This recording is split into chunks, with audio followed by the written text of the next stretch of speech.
राजा भैया ने पूरे भाषण में ये कहीं नहीं कहा है कि मैं संविधान को फाड़ कर फेंक दूंगा, लेकिन उसके बावजूद भी बगैर उनके पूरे भाषण को सुने ही कुछ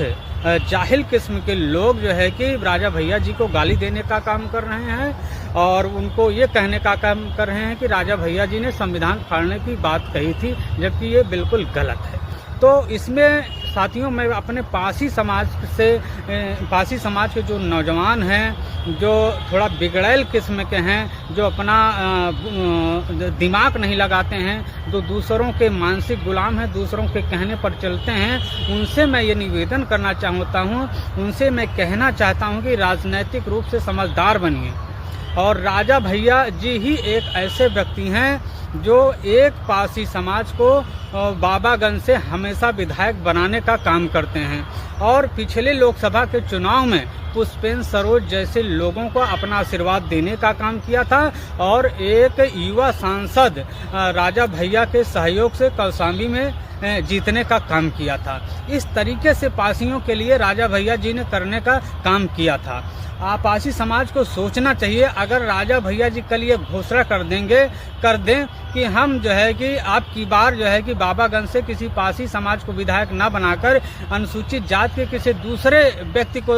विधायक बनाने का काम करेंगे, तो देख लीजिए कि ये घोषणा होते ही दूसरे अनुसूचित जाति के लोग राजा भैया के यहाँ दरबार लगाने का काम करने लगेंगे। ये कड़वा सच है। इस चीज़ को पासी समाज के नौजवानों को समझना चाहिए। आज बहुजन समाज पार्टी के कुछ लोगों